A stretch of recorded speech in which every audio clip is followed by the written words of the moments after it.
Building your own home is a big achievement in life. Let me tell you about how my marriage started to fall apart just after we reached this peak of happiness. My name is Abigail, and I'm 30 years old. My family includes my husband Gary, who is 35, and our 3-year-old daughter Sarah. We decided to build our dream home.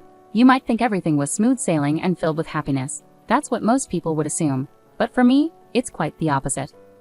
Lately, with our new house being built and problems with my in-laws, I've been endlessly worried. The first sign of trouble in our relationship came when we left Sarah at my in-laws' place. Both my husband and I work, so we rarely have any free time. On weekdays, we spend our weekends searching for the right materials and discussing the design of our house. When we took Sarah with us, she would often get bored and restless, so we usually left her with my parents who lived close by. But one morning, my father fell and had to see the doctor, so he couldn't watch Sarah. I thought we should cancel our plans for the day. However, Gary suggested, why not leave her at my parents' house? Honestly, I don't have a good relationship with my in-laws. They don't think they need to respect their son's wife. To them, since I'm married into the family, they can say whatever they want. What century are they living in? I felt uncomfortable asking them to babysit a 3-year-old, but if we postponed our plans, it would delay finishing our house. Despite my doubts, we decided to leave Sarah with my in-laws for the day. After we finished our tasks, we stopped at a store and bought some expensive pastries as a thank you gift, then went straight to my in-laws' house. When we arrived that evening, maybe because of the gift, they seemed to be in a good mood.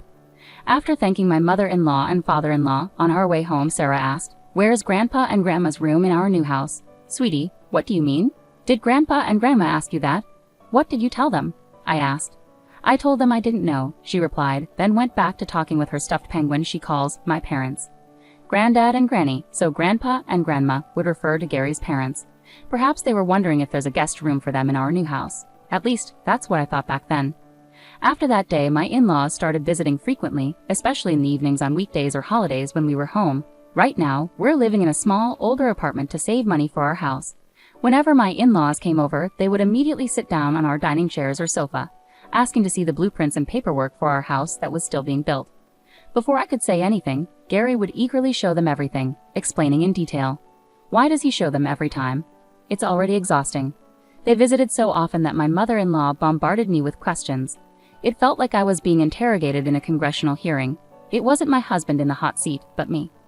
I could almost hear the debate moderator saying, "Mil, you may speak." She would scrutinize the blueprint, pointing out flaws in the kitchen's layout and insisting we needed more guest rooms.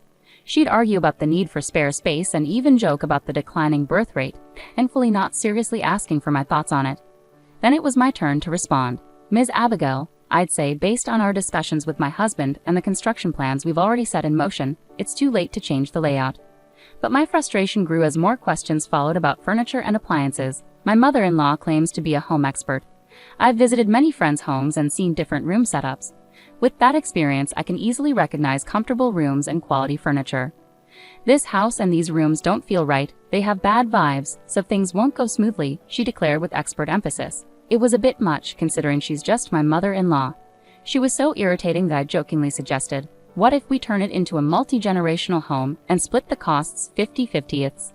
But my in-laws didn't find it funny. "Are you asking us for money, you ungrateful child? A multi-generational home? I hate the idea of living so formally and reserved." That day they left early. Good riddance. You're not my real parents, and I don't owe you any respect. Instead of parents, they're more like guardians. Later that night, after putting our daughter to bed, my husband came to me looking frustrated. "Mom and Dad mean well, so don't be so distant with them." Cold? I didn't mean to come off that way, but aren't your parents being a bit rude? They constantly interfere with our decisions about our home. It's like they always look down on me, see me just as their daughter-in-law. That's just how parents are. It feels disrespectful to dismiss their advice like that. Don't you understand how that feels? Take a moment to think about it calmly. From then on, my husband turned away and didn't speak to me. I know they're your parents, but we're a separate household, and they haven't given us any financial support. They don't contribute financially but still have a lot to say. Isn't that unfair?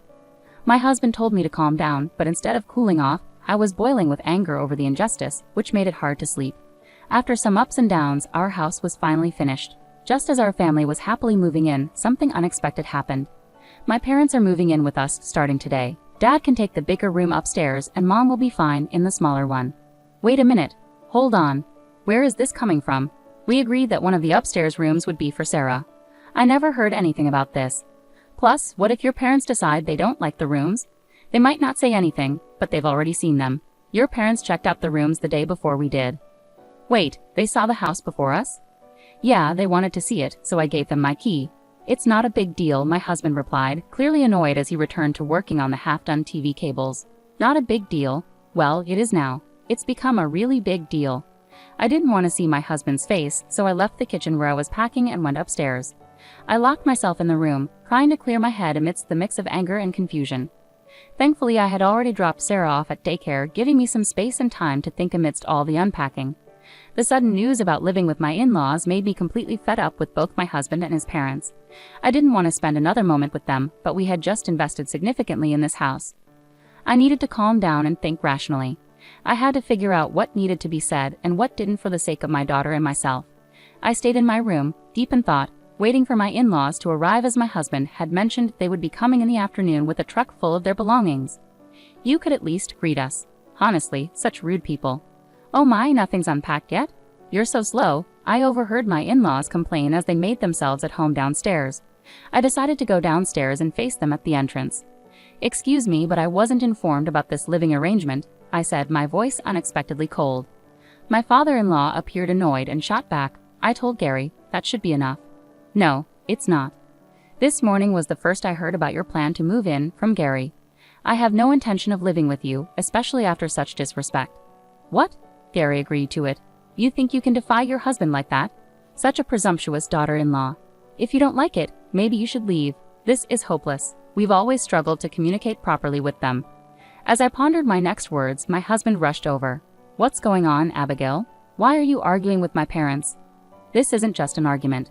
I'm being criticized simply for being your daughter-in-law, and now you're blaming me too. I realized once again Gary was just like his father. Like father, like son. Gary, I can't possibly live with your parents. Why not? You're making this difficult for me. As your wife, I'm an individual person. You can't force me to obey. Upon hearing our exchange, Gary's father exclaimed, We don't need such a daughter-in-law in our home. Then Gary agreed, maybe you're right. If she can't respect my parents, maybe we should divorce. I had been waiting for this. All right, let's get a divorce then, I stated clearly. My husband was the one who asked for divorce, and I, the wife, just agreed to what he wanted. With hope that my phone in my pocket would record our entire conversation properly, I continued, Since we'll be strangers now, please pay me back the $350,000 I loaned you for this house's construction. His parents gasped in shock, looking completely baffled. Gary's face turned pale as he stared at me. I calmly clarified to his stunned parents, there seems to be some confusion. Gary didn't contribute a single cent to buying this house. I used my savings because he didn't have any savings. We both worked and split our living expenses equally. The plan was to save individually, but he spent his money instead of saving. Abigail, that's enough, Gary interjected. It's true. Yet when we bought the house, Gary insisted it be in his name. That's why I loaned him the money, and we have a written agreement to prove it. No way, Gary exclaimed. Ignoring their disbelief, I quickly packed essentials, my daughter's toys and clothes, into suitcases and duffel bags. I held her favorite stuffed penguin clothes. Loading everything into my compact car, I drove away, saying goodbye to the house we had briefly called home. After picking up my daughter from daycare, we headed to my parents' home in Nebraska. My parents, dressed casually, were surprised to see me arrive with so much luggage. This is sudden, and I know it might be inconvenient. If it's too much trouble, I can stay at a motel, I offered hesitantly. They quickly assured me it was fine. Later, I found out they had been worried I might harm my daughter or myself, though I had sworn to protect her no matter what. I shared the whole story with them, explaining my decision to divorce Gary and my determination to raise our daughter alone. They promised full support and suggested I stay with them for a while, which was a great relief. Since I was working that night, I documented everything that had happened between Gary, his parents, and me. I saved voice recordings of our conversations on my computer and external drive.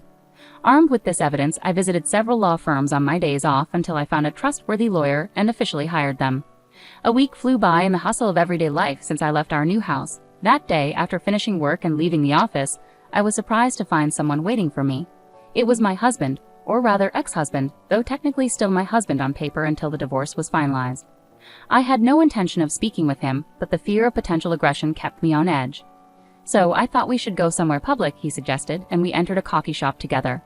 I made sure to activate the recording function on my phone, just in case. Trying to remain calm, I asked, Do you have something to discuss? Yes, about the house.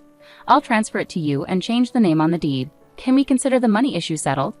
I'm sorry, but I can't live in that house anymore, especially after your parents were there before us. Why worry about such details? It's not a small thing for me, so the answer is no, I said firmly, taking a sip of my coffee as I observed my ex-husband closely.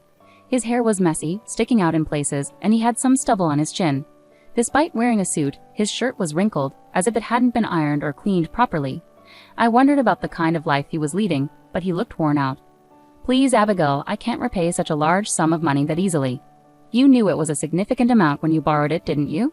I suggested we put both our names on the house, or even just mine, but you insisted it be in your name, claiming it was my house.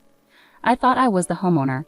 I never really intended to get a divorce. I thought you knew I was just bluffing. I was serious. I'm done with you and I'm definitely getting a divorce. It's not just about your lack of responsibility. I can't handle your rude parents either. But I have to go. Sarah is waiting for me. Wait, I'm taking Sarah with me. Fear gripped me at my ex-husband's words. When I returned to my parents' house, I asked them to be cautious, afraid he might try to take Sarah by force. A few days after my ex-husband's visit, I received word that my in-laws were at Sarah's daycare. I left work early and hurried to the daycare. Fortunately, I had informed them beforehand, so they had my in-laws waiting in a separate room where they couldn't see Sarah. As soon as I entered the room with my in-laws, they started shouting at me. Give us our granddaughter back, you gold-digging thief. What do you mean, thief? I haven't stolen anything. If you're not a thief, then you must be a con artist. You must have done something shady to get that kind of money at your age. It doesn't make sense for you to have so much money. No, all the money I lent to Gary was mine. It's all from my hard work, my savings, and the gift money from my parents and grandmother. What gift money? Every year my parents gifted me a certain amount to avoid taxes, which was directly deposited into my account. Along with money from selling some stocks and my savings, that's where it all came from. So all that money really was yours. Didn't you give any money as a gift to Gary? You can still make gifts, you know. My father-in-law grunted and fell silent. They like to spend on expensive things and show off, enjoying luxury above all. As a regular working-class family without passive income, it's clear they probably don't have much in savings. They would never have thought to give money like my parents did. I'm sorry, but I'm divorcing Gary. I'll be taking custody of Sarah. Please don't come to the daycare anymore. With that, I quickly got Sarah into the car and drove straight to my parents' home. Despite my warnings, Gary and my in-laws continued to show up several times after that. Each time, I tried to stay calm and send them away. However, they often grabbed my arm or shouted hurtful things at me. After I left our new home, I meticulously recorded everything on my phone. About a month later, I sent a letter through my lawyer demanding repayment of debts and a divorce agreement. My ex-husband agreed in principle, but he contested custody of Sarah. However, when I mentioned alimony, his demeanor changed drastically. He looked pale and became much quieter. Armed with ample evidence against him and knowing he had no savings, I pursued my case diligently. It took some time, but I eventually won custody of Sarah, reclaimed the money I had loaned to my ex-husband, and finalized the divorce. Retrieving all the debt repayments from him took longer than expected, mainly because the sale of our new house encountered difficulties initially. I had fought against Gary and his parents moving into the new house, but they couldn't afford the $350,000. Gary lacked savings, and even if his parents sold their old home, it wouldn't cover the cost. Eventually, they had to list the new house for less than they bought it for. After several price drops, they finally found a buyer. The difference between the buying and selling prices, along with real estate commissions, was borrowed from the bank by my ex-husband. Losing the house and burdened with debt, my ex-husband ended up moving back in with his parents into their old run-down house. To make matters worse, Gary's divorced sister also moved back in with her 2 teenage sons. Now 6 people were squeezed into a small old home. It quickly gained a reputation in the neighborhood for constant arguments and tension. Fortunately, that family no longer bothered us. With Gary struggling to afford child support, it's no surprise he's kept a low profile. 4 years have passed since then, and my daughter Sarah is now in 2nd grade. We're renting a place near my parents' home, and on days when I'm late from work, they look after Sarah. Despite the challenges, we're managing well and enjoying our time together. I had thought I might stay single and continue living like this forever, but recently I've started dating someone. He's a 36-year-old man who was previously married and has a daughter in 1st grade. We got to know each other through school drop-offs and pickups, and he eventually expressed his feelings for me. Lately, we've been going out together with our daughters. The other day, Sarah casually mentioned, if we ever build a house, it'd be nice if all 4 of us had our own rooms, and maybe we could get a dog. My heart skipped a beat. In fact, he had proposed to me not long ago. Both of us have daughters, and they come first in our decisions, so I haven't given him a definite answer yet. But now I've made up my mind. I hugged Sarah tightly and said, "That sounds wonderful. I'd love to build a new home. This time we'll all discuss it together as a family and make sure it's a place where everyone can be happy."